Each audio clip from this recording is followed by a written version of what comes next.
Hi everyone, welcome to sleepy classes. Guys, आज हम discuss करेंगे डेली रोज में बीपीएससी से प्रीवियस ईयर हिस्ट्री से रिलेटेड क्वेश्चंस। तो चलिए सेशन को स्टार्ट करते हैं।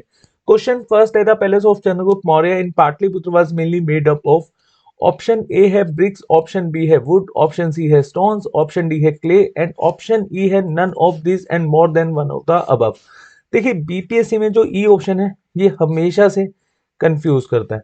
तो इसके लिए आपने सभी ऑप्शंस को बार बार देखना है और देन आपने क्वेश्चन को अटेम्प्ट करना है। काफी ट्रिकी बेस्ड क्वेश्चन है। होपफुली अभी तक आपने इस क्वेश्चन को अटेम्प्ट कर लिया होगा। और बीपीएससी में हिस्ट्री से 30 से 35 सवाल पूछे जाएंगे।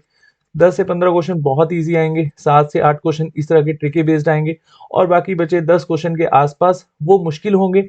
और वही डिसाइडिंग फैक्टर होंगे कि वो आपका बीपीएससी का एग्जाम निकालेंगे या नहीं निकालेंगे। वैसे तो ट्रिकी बेस्ड क्वेश्चन भी कहीं ना कहीं हम लोगों को उलझा देते हैं। चलिए, होपफुली अभी तक आपने इस क्वेश्चन का सही आंसर मार्क किया होगा। इसका सही आंसर है बी, वुड। अब देखिए, चंद्रगुप्त मौर्य ने मगध रीजन का थ्रोन कब हासिल करा था, थोड़ा सा हम डिटेल में डिस्कस कर लेते हैं।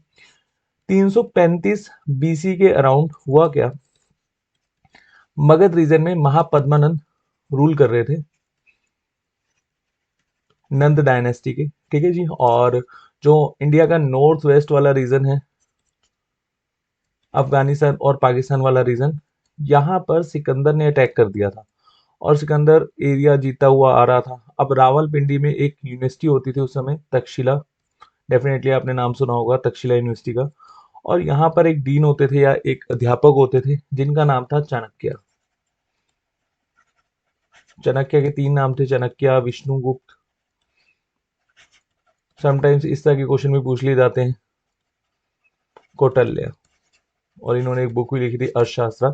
चलिए, अब देखिए चाणक्य और जो चाणक्य थे ये आते हैं महापद्मानंद के पास कि ऐसे ऐसे हमारे इंडिया में मैसेडोनिया से अलेक्जेंडर ने अटैक कर दिए, तो आपको प्रोटेक्ट करना चाहिए इंडिया वाला रीजन। तो महापद्मानंद मना कर देते हैं, वो कहते हैं नहीं, हम यहाँ पर ऐसा आपकी कोई भी मदद नहीं करेंगे, हम इंडिया का ये वाला रीजन प्रोटेक्ट नहीं करेंगे। तो चाणक्य उस समय ये सोचते हैं कि इंडिया का एक बहुत ही स्ट्रॉन्ग रूलर अगर इंडिया की टेरिटरी को नहीं बचा सकता तो ये राजा बनने के लायक नहीं है। तो यहाँ पर चाणक्य एक प्रण लेते हैं कि इसको तो मैं हरा कर रहूंगा, मतलब इसको तो हमने यहाँ पर राजगद्दी से हटाना ही हटाना है। तो फिर 327 बीसी के अराउंड चाणक्य अपने एक स्टूडेंट को मगध रीजन में एंटर करवाते हैं और वो स्टूडेंट का नाम है चंद्रगुप्त मौर्य। अब यहाँ पर चंद्रगुप्त मौर्य 327 बीसी के बाद 4 साल तक, लगभग मतलब 323 बीसी तक, जो मगध रीजन में नंद डायनेस्टी के खिलाफ लोग होते हैं, जो भी अब आप सब जानते हैं, देखो इतना बड़ा अंपायर था और ऑब्वियसली वहां पर बहुत सारे लोग खिलाफ भी होंगे, तो उनको अपनी तरफ कर लेता है। और यहाँ पर चाणक्य एक अपनी चाणक्य नीति करते हुए एक अलग से आर्मी बिल्टअप करता है और पूरी रणनीति की तरफ से चल रहा होता है। और इधर से अगर हम देखें पैरेलल में क्या चल रहा होता है कि अलेक्जेंडर पूरे एरिया जीत जाता है, पाकिस्तान और अफगानिस्तान वाले। और लास्ट में जब ये पोरस वाला किंगडम जीतता है, पोरस से, या पोरस से आप कह सकते हो या फिर कुरु से कह सकते हो। अब पोरस के राजा का नाम कुरु है या फिर पोरस भी आप इसको मान सकते हो। ठीक है जी। अब यहाँ पर होता क्या है कि पोरस से जीतकर अलेक्जेंडर को लगता है कि आगे हम अगर बढ़ेंगे तो बहुत ज्यादा दिक्कत आ जाएगी, क्योंकि अगला टारगेट क्या है, नंद अंपायर। अब नंद अंपायर बहुत ज्यादा स्ट्रॉन्गेस्ट था। अब महापद्मानंद ने अपने एल्डेस्ट सन को 326 बीसी में रूलर बना दिया था, जिसका नाम था धनानंद। अब धनानंद जैसी रूलर बनता है तो अलेक्जेंडर को लगता है कि अगर हम यहाँ पर अटैक करेंगे नंद डायनेस्टी के ऊपर तो हम लोग हार जाएंगे। तो अलेक्जेंडर ब्यास रिवर से वापस हो जाता है और जो एरिया जीत जाता है, अफगानिस्तान और पाकिस्तान वाला एरिया, ये अपने एक कमांडर को दे देता है जिसका नाम है सेल्कस निकेटर। और फिर 323 बीसी में लौटते हुए अलेक्जेंडर की डेथ भी हो जाती है। बेबीलोन इराक के पास जगह है, ड्यू टू इलनेस। ठीक है। अब यहाँ पर होता क्या, देखिए 326 के आसपास का जो टेन्योर था, यहाँ पर धनानंद रूलर बन जाता है, नंद वंश का जो सेकंड रूलर होता है। और चंद्रगुप्त मौर्य 323 बीसी में नंद वंश को खत्म कर देता है, कंप्लीटली डिस्ट्रॉय कर देता है, मतलब नंद वंश को हरा देता है। ऐसे समझ लो, धनानंद को हरा देता है। और धनानंद के 8 भाई और होते हैं। ठीक है, मतलब कंप्लीटली अबॉलिश कर देता है यहाँ पर नंद वंश को। और मगध में या मौर्य डायनेस्टी का रूल एस्टेब्लिश हो जाता है। 323 में। वैसे अगर हम बुक्स में पढ़ते हैं तो 322 बीसी लिखा होता है। तो आप लोगों ने ध्यान रखना है कि 322 बीसी में जो चंद्रगुप्त मौर्य हैं वो थ्रोन हासिल करते हैं मगध रीजन का। ठीक है जी। उसके बाद सेल्कस निकेटर को भी हरा देते हैं 305 बीसी में। हालांकि ये जो बैटल होती है सेल्कस निकेटर के साथ, ये एक मैट्रिमोनियल अलायंस में बदल जाती है। मतलब सेल्कस निकेटर अपनी बेटी हेलेना की शादी कर देते हैं चंद्रगुप्त मौर्य के साथ। और जब ये शादी करते हैं तो फिर बदले में बहुत बड़े बड़े एरियाज दे देते हैं सेल्कस निकेटर चंद्रगुप्त मौर्य को। जैसे बालूचिस्तान है, हेरात है, काबुल है और एक कंधार है। और बदले में चंद्रगुप्त मौर्य सेल्कस निकेटर को 500 फाइटर एलिफेंट्स दे देते हैं। ठीक है जी। तो चंद्रगुप्त मौर्य से रिलेटेड जितनी भी इंफॉर्मेशन थी मैंने आपको शॉर्टकट में समझा दी, होपफुली आपको समझ में आ गई होगी। अब ऐसे क्वेश्चंस पूछे जाते हैं और ये जो क्वेश्चन है ये बहुत बार एग्जाम में आ चुका है एसएससी में और बहुत सारे स्टेट पीसीएस में। चलिए नेक्स्ट क्वेश्चन देखते हैं। At the time when Huang Sang visit to India, which town was famous for the production of cotton cloth. आज मैंने कोशिश की है कि सारे के सारे ट्रिकी बेस्ड क्वेश्चन ही आपको करवाऊं और आपको आइडिया लगे कि किस तरह के क्वेश्चन आपके एग्जाम में पूछे जा सकते हैं। चलिए एक बार ऑप्शन देख लेते हैं। ऑप्शन ए है वाराणसी, ऑप्शन बी है पाटलिपुत्र, ऑप्शन सी है मथुरा, ऑप्शन डी है कांची एंड ऑप्शन ई हमेशा से confusing none of this and more than one of the above. अब ये एक चाइनीज ट्रेवलर थे और एक तरह से आप कह सकते हो बुद्धिस्ट मॉन्क थे और ये आए थे इंडिया में 629 एडी में। चलिए क्वेश्चन यहाँ पर थोड़ा सा ट्रिकी है और इसका सही आंसर है मथुरा। ठीक है जी, सी ऑप्शन बिल्कुल सही हो जाएगा। और जब ये इंडिया में विजिट किया था इन्होंने तो उस समय हमारे इंडिया में रूल कर रहे थे हर्षवर्धना, नॉर्थ वाले रीजन में। और हर्षवर्धना के समय में दो कैपिटल होती थी, एक तो थानेसर जो आज की डेट में कुरुक्षेत्र जिसको कहा जाता है, हरियाणा में बहुत ही फेमस शहर है कुरुक्षेत्र, महाभारत यहीं हुई थी। ठीक है जी। और एक इनकी कैपिटल होती थी कनौज। आई थिंक मैंने कनौज की स्पेलिंग यहाँ पर गलत लिखे हैं बट यहाँ पर आप कनौज इसको पढ़िएगा। और हर्षवर्धना के समय में जब ये विजिट किया था इन्होंने 629 एडी में, तो इन्होंने लगभग 644 एडी तक ये हर्षवर्धना के अंपायर में रहे थे। ठीक है जी। और दो तीन क्वेश्चन पूछे जाते हैं यहाँ पर हांग त्सांग से, या इनको हांग सांग कहा जाता है, टी साइलेंट है यहाँ पर। इन्होंने एक बुक लिखी थी सी यू की। अब देखिए उस समय क्या होता था, हमारे इंडिया के जितने भी रूलर्स थे और इंडिया के रूलर्स में हमेशा पोएट होते थे और वो रूलर्स के बारे में इंफॉर्मेशन लिखते थे बुक्स में। तो हमेशा एक पॉजिटिव साइड लिखते थे कि वो रूलर्स ने क्या क्या किया, क्या हासिल किया, क्या जीता, क्या हारा। और जो हार भी जाते थे, मान लो ऐसे समझ लो हर्षवर्धना ने कोई बैटल अगर हार भी गया, तो हर्षवर्धना के अंपायर में एक रूलर थे बान भट्ट, सॉरी रूलर नहीं थे पोएट थे, तो बान भट्ट ने इनकी बायोग्राफी भी लिखी थी हर्षचरित्र। अब ये तो एक पॉजिटिव साइड ही लिखेंगे, तो सीयू की बुक में हर्षवर्धना का हमें कंप्लीट टेन्योर समझ में आता है। मतलब हर्षवर्धना का जो अंपायर है वो कैसा था, उसका पॉजिटिव साइड, उसका नेगेटिव साइड। तो ये एक अच्छी बात थी कि जो भी फॉरेन से ट्रेवलर्स आते थे वो यहाँ पर प्रॉपर इंफॉर्मेशन हमें देते थे कि किस तरह का यहाँ पर एक राजा का अंपायर चलता था। ठीक है जी। और एक क्वेश्चन पूछा जाता है कि सिक्स काउंसिल इन्होंने अटेंड करी थी और ये सिक्स काउंसिल कहाँ पर हुई थी, प्रयागराज में। उस समय आप इलाहाबाद भी कंसीडर कर सकते हो इसको, वैसे प्रयागराज ही कहा जाता था इसको। लेकिन ना प्रयागराज ऑप्शन में आता नहीं है, इलाहाबाद आता है ऑप्शन में बीपीएससी में या जितने भी स्टेट पीसीएस एग्जाम है। अभी के लिए अगर आपसे क्वेश्चन पूछा जाएगा कि महामोक्ष परिषद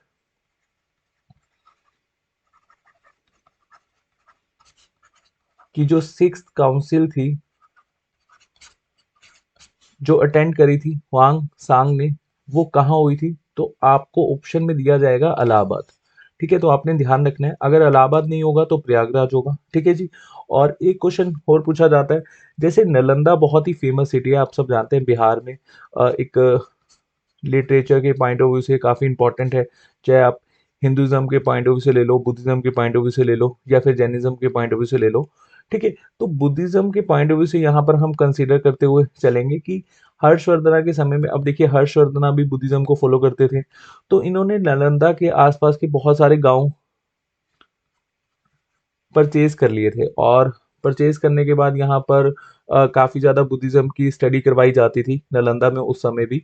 तो नालंदा में कितने सेक्ट में जब हुआंग सांग आए थे तो कितने सेक्ट में स्टडी करवाई जाती थी बुद्धिज़्म से? तो 16 सेक्ट में, नहीं सॉरी 18 सेक्ट में, यहाँ पर 18 सेक्ट। ठीक है, तो 18 सेक्ट में लिटरेचर वर्क करवाया जाता था बुद्धिज़्म का नालंदा में। तो ये 2-3 क्वेश्चन पूछे जाते हैं, आपने इनको ध्यान में रखना है। ठीक है जी। चलिए नेक्स्ट क्वेश्चन देखते हैं। Mahavira first disciple was Bhadrabahu, Sulabhadra, C Charvaka and D Jamali and option D always confusing none of this and more than one of the above. काफी अच्छा क्वेश्चन है अभी। चलिए होपफुली अब तक आपने इसका सही आंसर मार्क किया होगा। इसका सही आंसर है डी जमाली। जमाली इनके सन इन लॉ भी थे। अब देखिए महावीरा की जो लाइफ है इसको हम एक बार देखेंगे, लेकिन एक बार हम ऑप्शन देख लेते हैं जो ऑप्शन यहाँ पर दिए हुए हैं। अब जमाली तो हमें पता लग गया कि इनके सन इन लॉ थे और फर्स्ट इनके डिसेबल थे। ठीक है जी। भद्राबाहु कौन थे, इनसे रिलेटेड भी क्वेश्चन पूछा जाता है। चंद्रगुप्त मौर्य ने जैनिज्म इनके कहने पर ही अपनाया था। तो क्वेश्चन पूछा जाए आपसे, चंद्रगुप्त मौर्य ने जैनिज्म किनके कहने पर अपनाया था? भद्राबाहु के कहने पर। और भद्राबाहु के शिष्य थे स्थूलभद्रा, और जो स्थूलभद्रा थे इन्होंने एक सेक्ट स्टार्ट करा था दिगंबर। अब दिगंबर सेक्ट क्या कहता था कि जैनिज्म में दो सेक्ट हैं, जैसे दिगंबर और श्वेतांबर। अब श्वेतांबर कहता है कि हमें वाइट वस्त्र धारण करने, जो भी जैनिज्म मोंक होंगे, लेकिन दिगंबर मानता है कि जो भगवान है और जो हम लोग हैं उनके बीच में जो पर्दा है वो आसमान का है, मतलब ये न्यूड रहते हैं। ठीक है, ऐसे समझ लो, मतलब ये वस्त्रहीन रहते हैं दिगंबर सेक्ट में, जो मानते हैं, जो जैनिज्म के लोग फॉलो करते हैं दिगंबर सेक्ट में। ठीक है, तो ये बेसिकली कपड़े कपड़े नहीं पहनते, ये एक तरह से आसमान को वस्त्र मानते हैं। और उसके बाद यहाँ पर स्थूलभद्रा से जो क्वेश्चन पूछा जाता है कि 300 बीसी में फर्स्ट सॉरी जैनिज्म काउंसिल हुई थी, बुद्धिस्ट काउंसिल नहीं, जैनिज्म काउंसिल हुई थी इनके समय में, और ये कहाँ हुई थी? पाटलिपुत्र में ही हुई थी। और 300 बीसी में रूलर कौन थे? आप मुझे कमेंट सेक्शन में बताइएगा। ठीक है जी। और ये टाइम चल रहा है कौन सा? मौर्यस का। ठीक है जी। चलिए कमेंट सेक्शन में बताइएगा, काफी इंटरेस्टिंग क्वेश्चन है। और अगर आपने स्टार्टिंग का जो मेरा फर्स्ट क्वेश्चन है उसको ध्यान से समझा होगा तो डेफिनेटली इसका आंसर आप दे पाएंगे। उसके बाद सेकंड जो जैनिज्म काउंसिल है वो हुई थी सॉरी दिवारती में, वल्लभी में, सॉरी 512 एडी, लगभग 800 साल के बाद।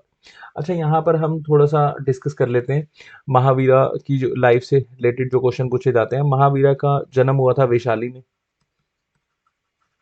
599 बीसी में, और 30 साल की उम्र में ये घर से निकल जाते हैं। ठीक है जी। जैसे बुद्धिज्म में हम देखते हैं ना, गौतम बुद्ध घर से निकल जाते हैं 29 साल की उम्र में, ऐसे ही महावीरा घर से निकल जाते हैं 30 साल की उम्र में, और इनको 43 साल की उम्र में ज्ञान की प्राप्ति होती है, एंड 72 की एज में इनकी डेथ हो जाती है। ठीक है जी। और यहाँ पर महावीरा की जो टीचिंग है, जैसे right faith, right knowledge, right conduct, और फर्स्ट जो जैनिज्म के गुरु थे ऋषभनाथ, 23rd थे पारसनाथ, एंड 24th तीर्थंकरा, ये गुरु थे महावीरा या फिर वर्धमाना। ठीक है, इस तरह के क्वेश्चंस पूछे जाते हैं। वैसे हम डिटेल में डिस्कस करेंगे, एक वीडियो लेकर आएंगे जिसमें हम जैनिज्म से रिलेटेड ही सभी फैक्ट्स डिस्कस करेंगे, ऐसी बुद्धिज्म से रिलेटेड। तो इससे क्या होता है कि हमारे क्वेश्चंस बहुत अच्छे से लग पाते हैं और हम कभी भी मिस्टेक नहीं करते हैं। ठीक है, चलिए नेक्स्ट क्वेश्चन देखते हैं। वो among the following ruler abolish jizya. अब यहाँ पर ऑप्शन को ध्यान से देखिएगा। ऑप्शन ए है अकबर, ऑप्शन बी है औरंगजेब, ऑप्शन सी है Mohammad Shah Rangila, and option D है Mohammad bin Qasim, and option E always confusing none of this and more than one of the above. काफी अच्छा क्वेश्चन है, और ये क्वेश्चन डेफिनेटली आप गलत करके आएंगे, मुझे ऐसा लगता है। चलिए होपफुली अभी तक आपने इसका सही आंसर मार्क किया होगा, और मुझे ऐसा लगता है कि आपने इसका आंसर मार्क किया होगा अकबर, लेकिन इसका सही आंसर है ऑप्शन ई। अब इसका ऑप्शन ई कैसे है देखिए। अकबर ने 1564 में जजिया को हटा दिया था। ठीक है जी, ये हम सबको पता है, लेकिन परमानेंटली जजिया को हटाया था मोहम्मद शाह रंगीला ने भी। ठीक है, तो यहाँ पर दो ऑप्शन आपके सही हो जाएंगे। औरंगजेब ने भी जजिया लगा दिया था, रीइम्पोज कर दिया था, और मोहम्मद बिन कासिम ने तो फर्स्टली इसको इंट्रोड्यूस करा था ब्राह्मण्स के ऊपर। तो यहाँ पर इस तरह के क्वेश्चंस पूछे जाते हैं कंफ्यूज करने के लिए, और ये जो ऑप्शन ई होता है ये हमारे बहुत सारे क्वेश्चन गलत करवाता है, क्योंकि आप सब जानते हैं बीपीएससी में ऐसा नेगेटिव मार्किंग नहीं होती। ठीक है जी, तो कमांड अच्छी करेंगे तो डेफिनेटली हम ऐसे क्वेश्चंस को कभी भी गलत नहीं करेंगे। चलिए, आज का जो हमारा लास्ट क्वेश्चन है, who was the last Mughal empire who sit over peacock throne. अच्छा, अब देखिए क्वेश्चन कैसे पूछे जाते हैं कि पीकॉक थ्रोन लाया कौन था। तो आपने एक ट्रिक याद रखनी है, बादशाह सबसे पहले रूलर थे बाबर, हुमायूं, अकबर, जहांगीर, शाहजहां, औरंगजेब। तो पीकॉक थ्रोन आया था शाहजहां के समय में। शाहजहां इसको लेकर आए, और इस पीकॉक थ्रोन के ऊपर कौन कौन बैठा?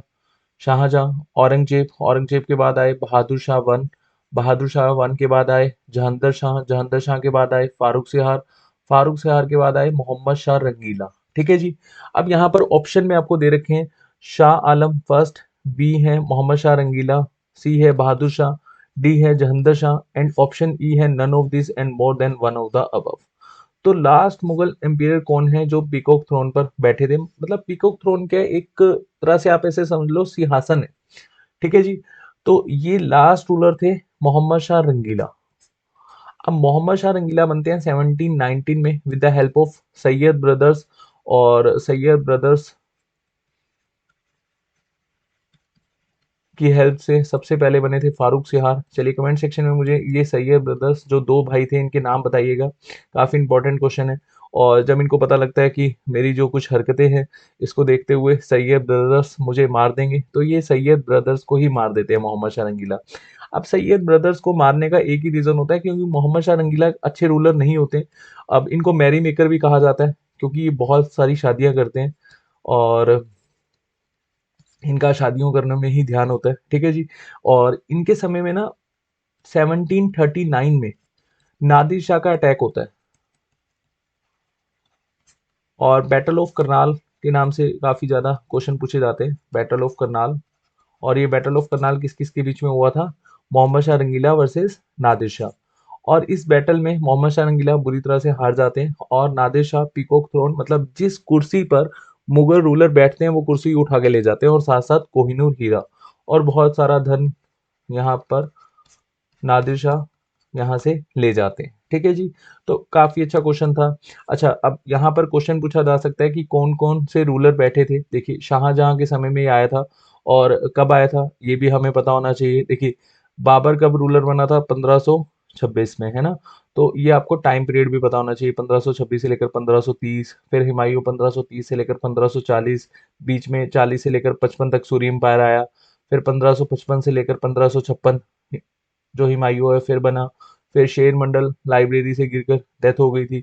देन अकबर बनता है 1556 से लेकर बैटल ऑफ जो पानीपत होती है सेकंड बैटल, वो जीतकर हेमचंद्र द्वितीय द्वितीय से 1605 तक। ठीक है, 1605 से लेकर जहांगीर बनता है 1627 तक।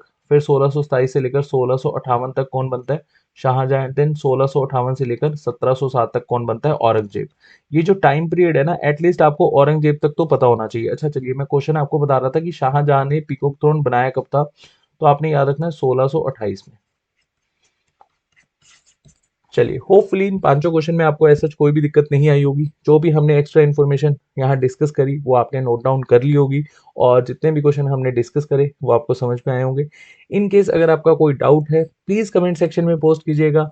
अपना ध्यान रखिए, थैंक यू सो मच, और इसी तरह से नेक्स्ट डेली डोज में मिलेंगे जो हमारा ज्योग्राफी का होगा। चलिए बाय बाय, टेक केयर।